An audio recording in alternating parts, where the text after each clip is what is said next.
Well, good morning, members, and welcome to this meeting of the Licensing Committee. I'd be grateful if members could turn their mobile phones off or to silent during the meeting.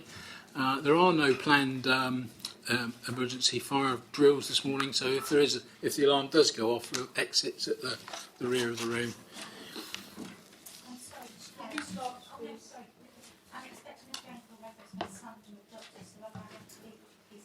No problem at all. No problem at all. Can I just mention about audio? The officer would just like to mention about the audio recording here at Christchurch. Thanks, Chairman. Please note this meeting is being audio recorded by the Council for subsequent public broadcast. The meeting may also be audio recorded and or filmed for live or subsequent broadcast by members of the public. Please could I remind members and officers to use their microphones when they're speaking. Thank you. Thank you. Item 1 on this morning's agenda, apologies for absence. Thanks, Chairman. Apologies have been received from Councillor Farquhar, Councillor Farr and Councillor Decent. Thank you.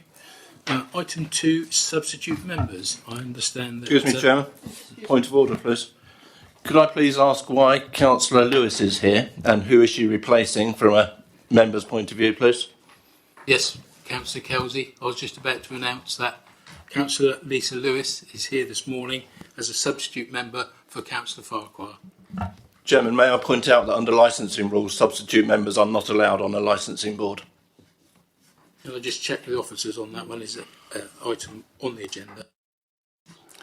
Thanks, Chairman. That restriction relates to subcommittees which are hearing business under the Licensing Act. Relates to entire licensing board under licensing guidance from the government.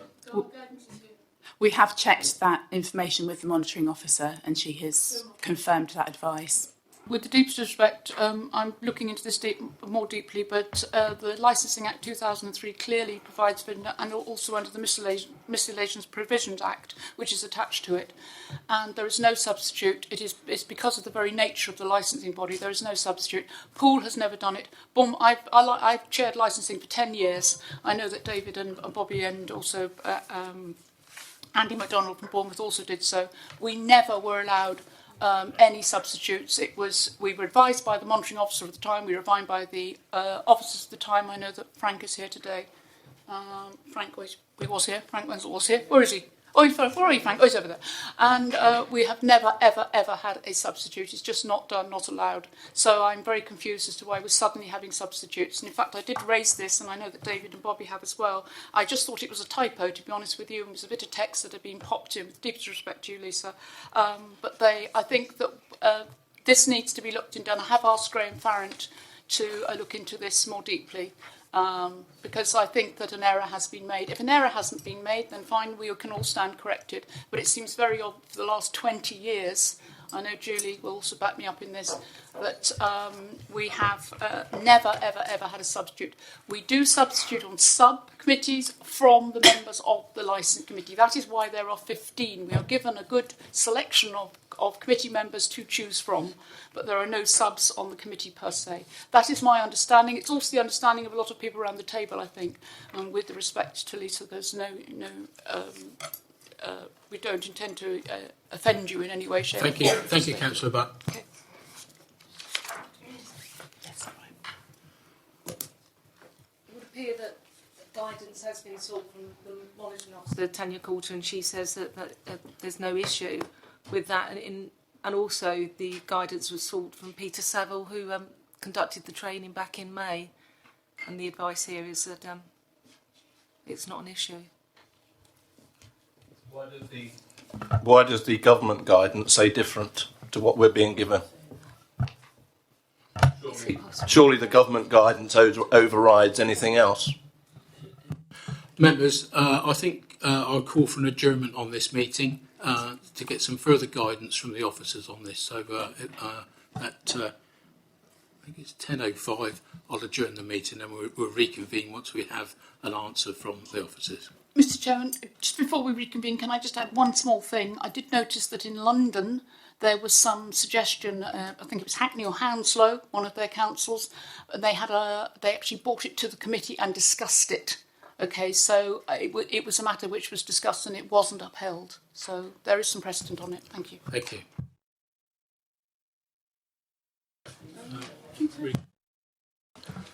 Members, bring the meeting to order and ask the officer to provide us with an update. Thank you. Thanks, Chairman. We've just sought additional clarification, and that advice of the monitoring officer stands, and we're actually circulating a copy of the email relating to it. So I think the most we can do is just record in the minutes that you're uneasy with that advice, but if that's what you would like.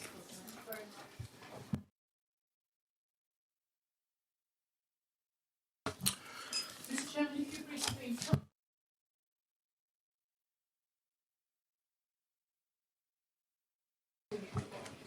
Right, members, we'll start again.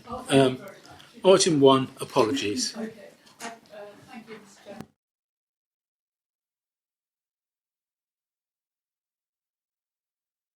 Thank you, Councillor Butt.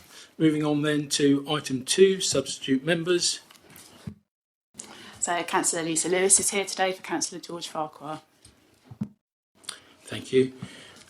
Moving on then to item 3, declarations of interest. Do we have any declarations? Thank you. Item 4, confirmation of minutes.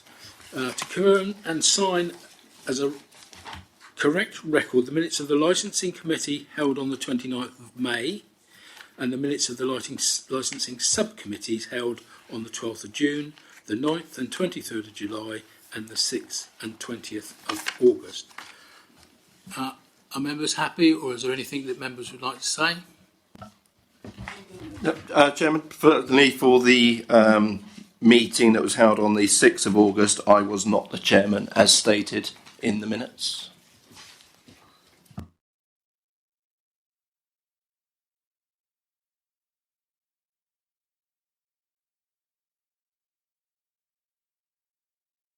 Apologies for that, Chairman. We'll make that amendment. Chair. Indeed, Chair. I was the chairman. Councillor Bagwell. Chair, sorry. Could I also point out that on page 22 it says that the applicant, Mr Ismail, submitted additional evidence, da-di-da. It said this evidence was not sent to Dorset Police, blah-di-blah. But we were actually handed it and asked to read it before it went round the table. We weren't at that point. Not everyone in the room was asked if they wanted to accept the information that was handed in by Mr Ismail. So could we have that corrected, please? Because it had already been given to us, to the subcommittee to read before it got to the police officer who didn't agree to accepting it. Yeah, I think my understanding of that was that whilst we've been given the information, the police officer refused to accept it at the late point in time, and my direction was to ignore what had been put in front of us. I'm sure that's what happened on the morning. But we were asked to read it though, weren't we? I know we were told to ignore it, but surely that should be in the minutes then. If that's what your recollection is as well, that surely should be in the minutes. Thank you, Councillor Bagwell. Thank you. I'm sure we need to insert that. Thank you. So with those amendments then, members, are we happy then that we sign those minutes off? Agreed? Thank you.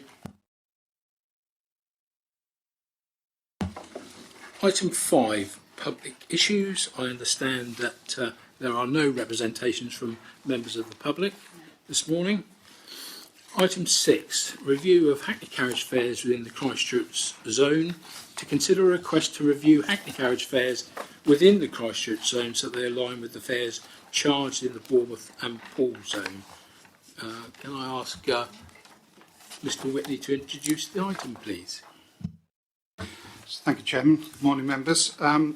The licensing authority has the power to set the maximum fare that may be charged for journeys in a Hackney carriage that start either from a rank or when it is hailed in the street. We've received a request from the taxi trade for the Christchurch zone to align the current fares tariff with those that are currently operational in Bournemouth and Poole, and those fare structures in Bournemouth and Poole are already aligned, and obviously now we have become BCP, they've requested that it remains the same, or it's changed to be the same right across the conurbation. On page 39 of the report, I have set out the current fares for Christchurch, and in the table below it, the proposed fares, which, as I say, are the ones used in Bournemouth and Poole. In Appendix 1 and 2, there's a little bit more detail of the various different bits that make up the fare structure. Both for the current Christchurch one and for the proposed Christchurch one that aligns. The process for introducing the new tariff, should members agree to what's proposed, is that it essentially goes out to public consultation for 14 days. If there are no objections to the proposal, then the new fare structure comes into force. If there are objections, then it has to be brought back before you for you to consider those objections, and based upon those objections you can then decide what you wish to do with the fare structure. So essentially I'll just ask members at this point whether they approve the proposed fare structure, and if they do, then we will go out to public consultation, and subject to the outcome of that, either approve the new fee structure or bring it back before you. Thank you. Can I just advise members that this has happened on a year by year basis here in Christchurch, and I for one are looking for the day that we don't have to do it, and that you know the Hackney fares will be the same across the whole of the new conurbation. Councillor Kelsey. Thanks, Chairman. I totally agree with you. I think they didn't have a rise last year here in Christchurch, whereas everyone else did. I think it's about time, if we're going to be one big council, then we need to be all singing from the same hymn sheet. I think the fare rises they proposed are very, very fair. They bring them in line. It will maybe even stop some of the Christchurch hackneys hanging around Bournemouth trying to get fares, etc. I think that maybe next year we need to look at talking with all three different licensing teams to make sure that they all sit down together, all three licensing companies from Bournemouth, Poole, Christchurch, and come up with one application, so we don't have to do this 3 separate times next year. But I'm happy to propose that we accept these, Chairman. Thank you, Councillor Kelsey, and I totally agree with everything you've said. Any other speakers? Councillor Butt. Yes, I concur with what Councillor Kelsey says, especially in the light of the fact that we are moving towards a one-stop shop core policy for licensing across the whole of the BCP, and this surely is one of those areas which are niggling at best and annoying at worst, which we need to deal with. I know we need to deal with them statutorily every year, but this is something we do actually need to bring in line across the board, because it's not, we're saying that we will, Unity Alliance are saying, the administration is saying that we will have equity of service, and it should be at this level, not just those service provisions which we put in place, but those of which we are commissioning. So yes, I certainly support that, and I very much look forward to this one-stop shop core strategy that we should be looking at fairly soon. Thank you. Thank you, Councillor Butt. Any other speakers? Councillor Butler. Yeah. Can I just check that the word align means exactly the same fare as Bournemouth and Poole? Is that correct? Yes, that's correct. Okay, thank you. Any further speakers? In which case...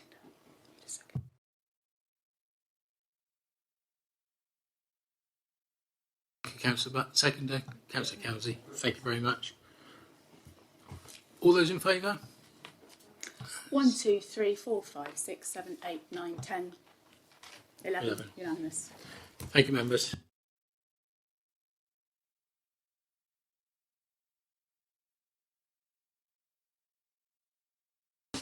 Item 7, review and harmonisation of the statement of licensing policy. Thank you. Section 5 of the Licensing Act requires the licensing authority to publish a statement of licensing policy every 5 years. Currently, as we know, we have 3 separate statements of licensing policy from the 3 legacy authorities, and we've got a lot of work to do across all of our policies with regard to licensing. So we wanted to crack on with making a start on it all. So we thought the statement of licensing policy would be the best place to start. So we're just seeking agreement from the board so that we can start drafting a single statement of licensing policy to then bring back to the board, hopefully for the next board, I keep saying board, it's committee, isn't it, these days?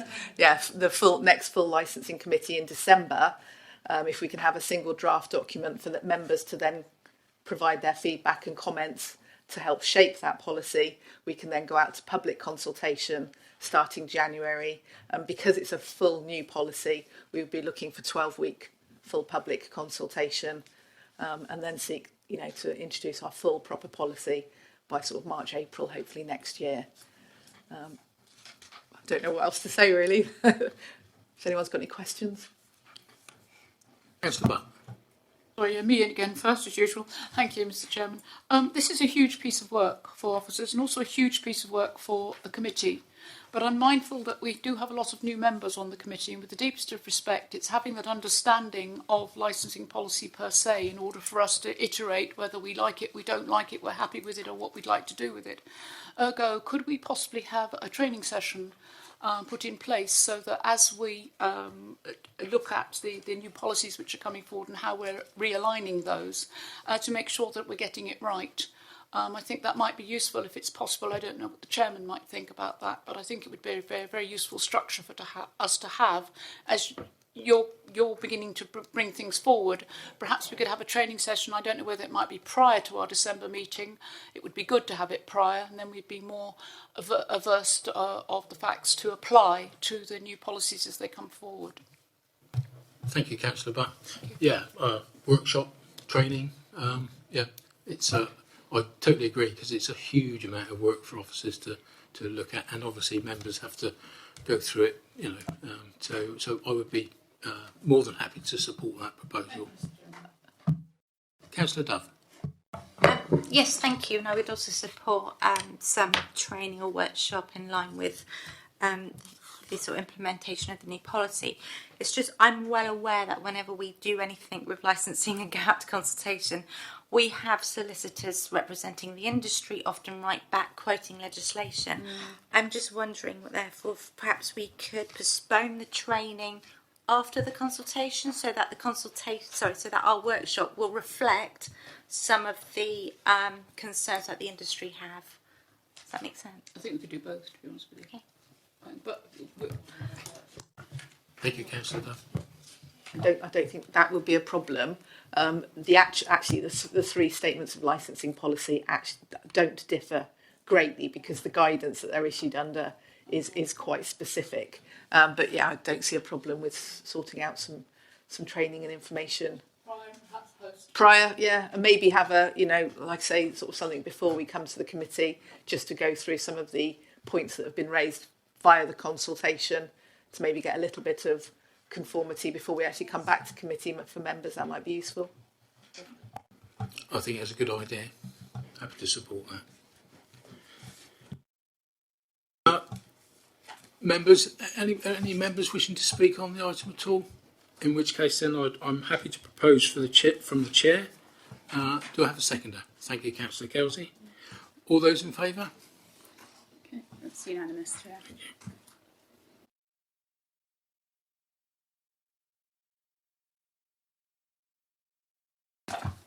Moving on then to item 8, administrative arrangements for licensing committee and the licensing subcommittee. Thank you. Thanks, Chairman. So this report covers 2 issues, arrangements for appointing subcommittees and consideration of whether the committee wishes to undertake site visits. So the Constitution enables the licensing committee to appoint subcommittees and delegate a range of matters to them for decision. These matters include applications made under the Licensing Act 2003, and this legislation requires subcommittees to comprise a minimum of 3 members. Therefore, it's recommended that the membership and quorum for our subcommittees is 3 members, with provision for 1 named reserve. We've been operating with interim arrangements, which have been in place since May 2019, as set out in paragraph 3 of the report, and these have been based on the 3 members plus 1 reserve. All members of the committee are now fully trained and have had opportunities to serve on a subcommittee or attend and observe. I would now ask the committee to agree a methodology for appointing subcommittees from the 15th of October onwards. One possible option for your consideration, which is based on a simple alphabetical rota, is set out in the appendix, and I welcome your views and discussion on that. The other matter is regarding site visits. The committee may wish to consider any circumstances where a site visit might be required in the course of its business. If you do deem that would be appropriate, it's suggested that a protocol be drawn up, similar to the one which the Planning Committee have adopted, to explain how the visits are agreed and conducted, because this will ensure a transparent and consistent approach. Can I also just point out a typo in Appendix 1 under the 18th of February, just for the avoidance of doubt, that should read Councillor J. Butt, rather than Councillor Butt. Thank you. Sorry, under the 18th of February date in the appendix, I should have put Councillor J. Butt, just to distinguish you from Daniel. Thank you. Any members wishing to speak on this item at all? Councillor Kelsey. Thank you, Chairman. A couple of points. Firstly, yes, I would like to see something put in with regards to site visits. I know they're very rare, certainly have been for us in Bournemouth previously, but I think it is essential. There are occasions, I seem to remember going to one in the Triangle once who were trying to tell us they were a restaurant and the only thing they had downstairs was a microwave. And, proved very, very just for us to sort that one out. So I think we do need to do that. May not be too popular on the next one, though.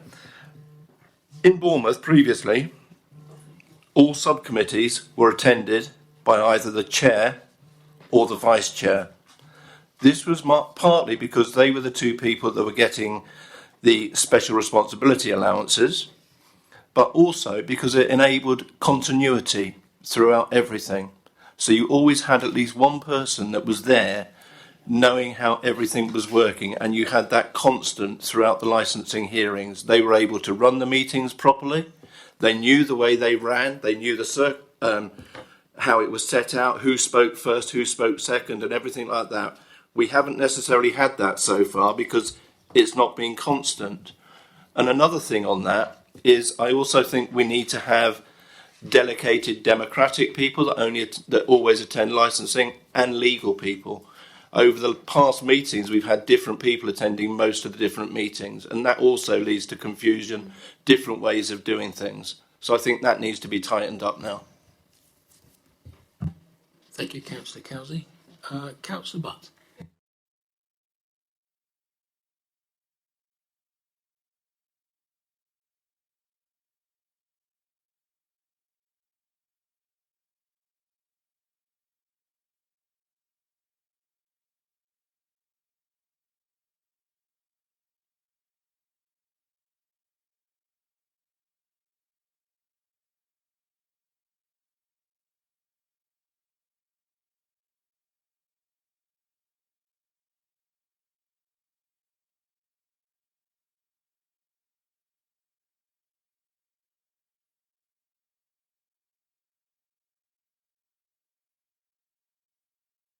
Sorry, you can usually hear me, but I'll put it on. Oh yes, for the microphone, yes, of course. There was that continuity which did continue.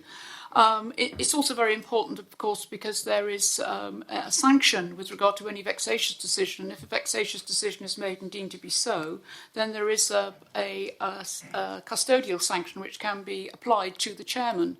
Now, and that is the chairman of the committee, not the chairman of the subcommittee. So if something goes a bit pear-shaped, it will be the chairman of the licensing committee who will be responsible. Ergo, I would have thought that the chairman would be the person who would want to keep a handle on things. It's very important to be able to feeding back, to get an overarching view of what's going on strategically, to be able to work with the officers when something is good, bad or indifferent, and be able to learn from it and actually shape our policies around that.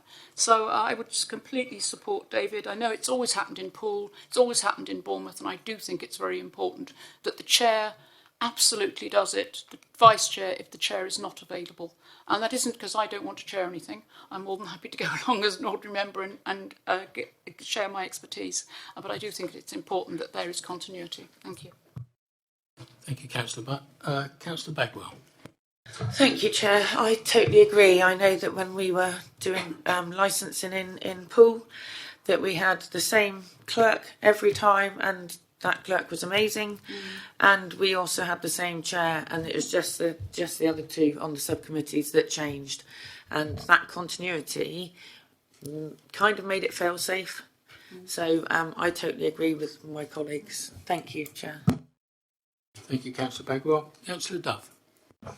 Thank you. And on the issue of continuity, I think that we need to stress the reason that it is so important is obviously that all of our decisions can be appealed.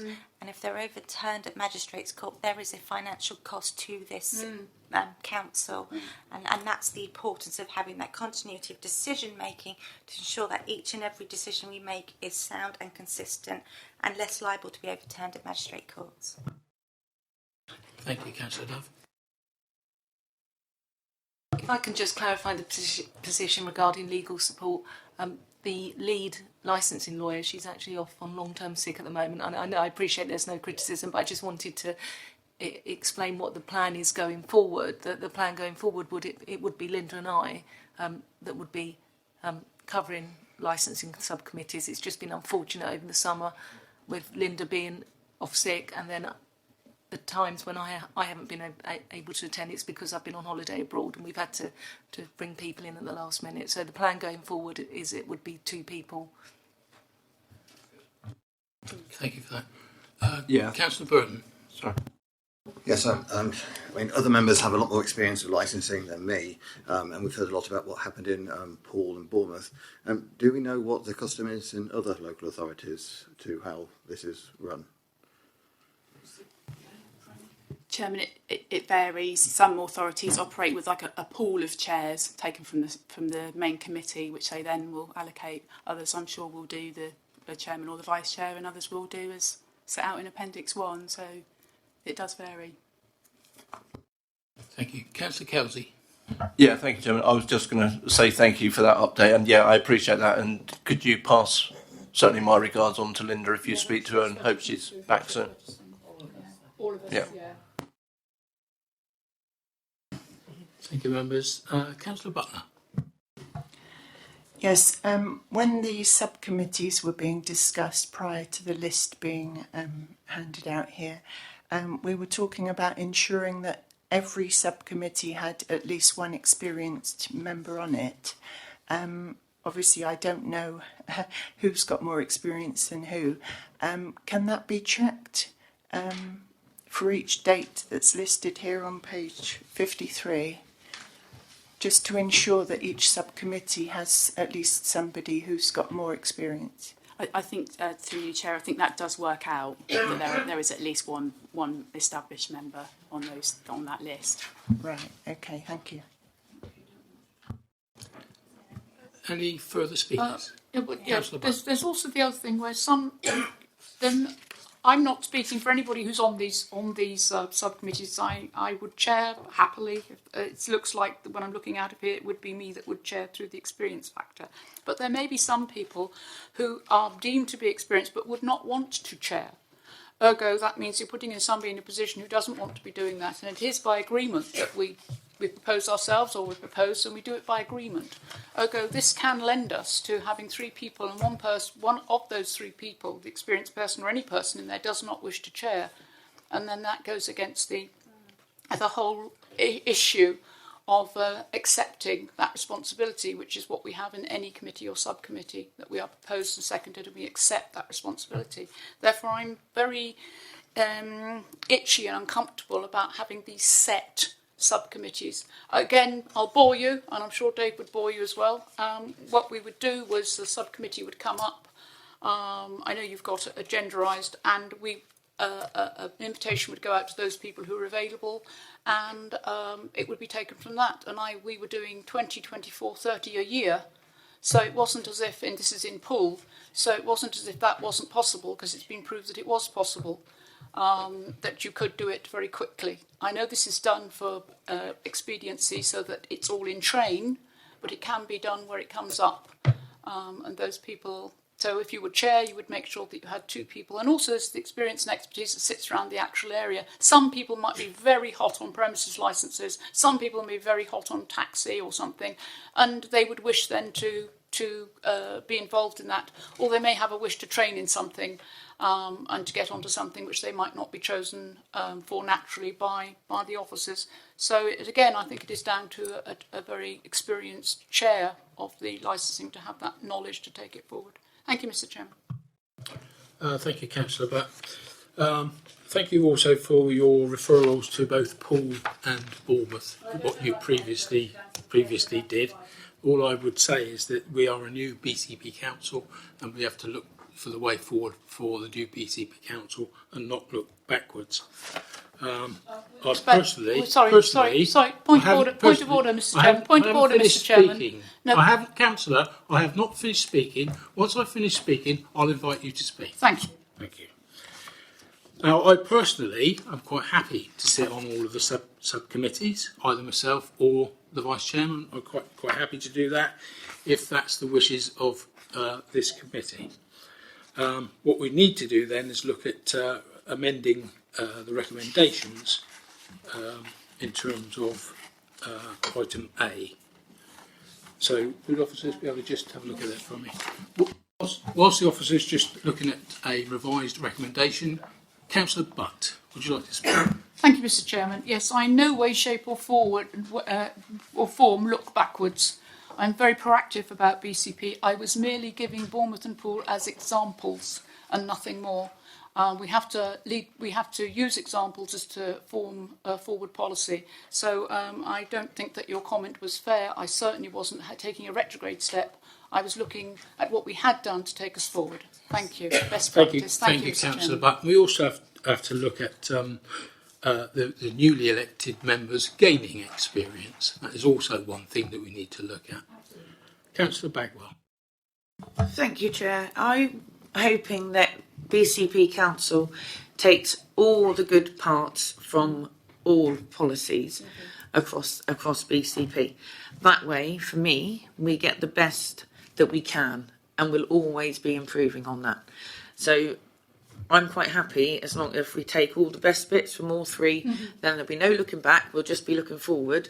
And I do think that chair or vice chair needs to be on the subcommittees, if I'm honest. It just gives you that continuity, doesn't it? But thank you. Thank you, Councillor Bagwell. Councillor Duff. Yes, thank you, and thank you for offering to sit on the subcommittees and offer your experience, and I know that will be a great deal of help to a lot of newer members and experienced members also, so thank you. Thank you, Councillor Duff. Chairman, can I just clarify, do members want to make that a requirement? So, for example, if Councillor Flagg and Councillor Farquhar weren't available, we wouldn't be able to hold a licensing subcommittee?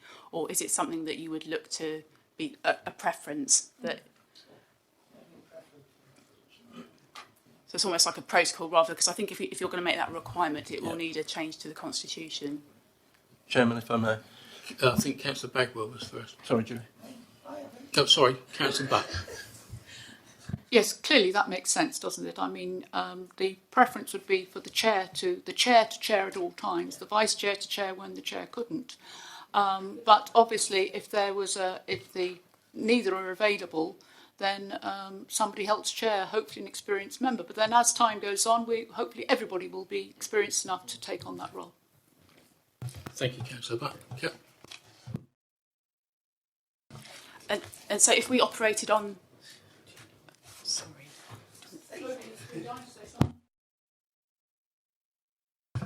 Thank you, Chair. No, it was merely to sort of go down the same route as Councillor Butt was. I'm thinking that if neither the Chair nor the Vice Chair could attend, we might create a pool of the more experienced members who could then be contacted in a short-term emergency, as we are blessed with some very experienced members here.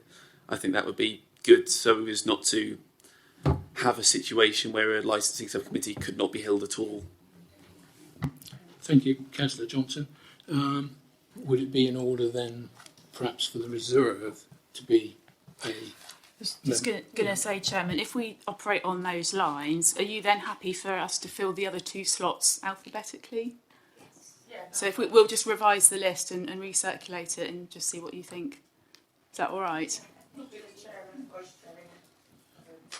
Yeah. Yeah. So would you like the chair and the vice chair at each meeting? Or no? Either one. Yeah. Yeah. Yeah. Okay. Thank you.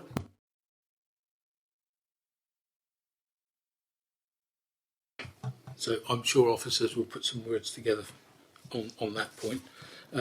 Perhaps we can just look at item B.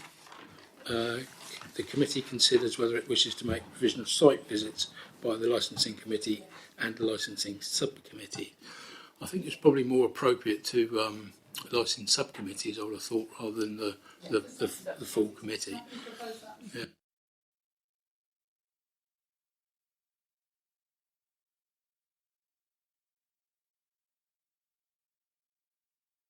Sorry, it's quite fun. I've been on a number of visits. That's right. I've been on a number of visits, and it's quite frustrating that you can't ask the questions that you want to ask. And I don't know if other members have found that in the past. That's the only thing. You know, I'm quite happy to sit and read, you know, a drawing. I work in the construction industry, so I know where, you know, if a CCTV camera is in the corridor, I know the CCTV camera is in the corridor, and I don't need to go to site just to look at cameras and that. So I think we need perhaps to just look at exactly what it is that we're trying to achieve by site visits. And I totally take on Councillor Kelsey's point that, you know, you find a microwave and it's deemed to be a restaurant is a clear example of why we probably should go. But it might be worthwhile perhaps officers giving us a bit of guidance. If they've been to site already, you know, and had conversations with the applicant, then I think it might be worthwhile to be guided by the officers in terms of whether or not we have a site visit. So, not sure how members feel. Councillor Butt. I'd agree on that too, but it also we have when we're in planning session, we have site visits. We're actually in committee, so because the planning committee are meeting, and I was just wondering what the law might be about a subcommittee. The members of the subcommittee meeting, are we deemed to be in committee, or are we just on fact-finding missions? So whether we could have some wording and text around that, just to make sure we know where we are on that one, Mr. Chair. Thank you. Thank you, Councillor Butt. Any further speakers? No? Jill, so can we have a look at, first of all, recommendation A? Yeah, so the committee is recommending that the membership of subcommittees, wherever possible, consist of the chairman or the vice chairman or another experienced member who can chair, and 2 other members plus a reserve on an alphabetical rota basis. Are you happy with that wording? Members happy with that? I'm happy to propose from the chair. Second, Kelsey. All those in favour, please show. Okay, that's unanimous. Thank you. Thank you. And then moving on to item B. Did you have any words or? So I understand that you would like us to look at having a protocol for site visits. So if we go away and just look at what other authorities do, see if there's any examples, then bring it back to you in December at your next meeting. Is that okay? Members happy with that? Okay. Super. Thank you very much. So I'm happy to propose that from the chair as well. Item B. Seconded. Thank you. All those in favour? Thank you very much. Thank you.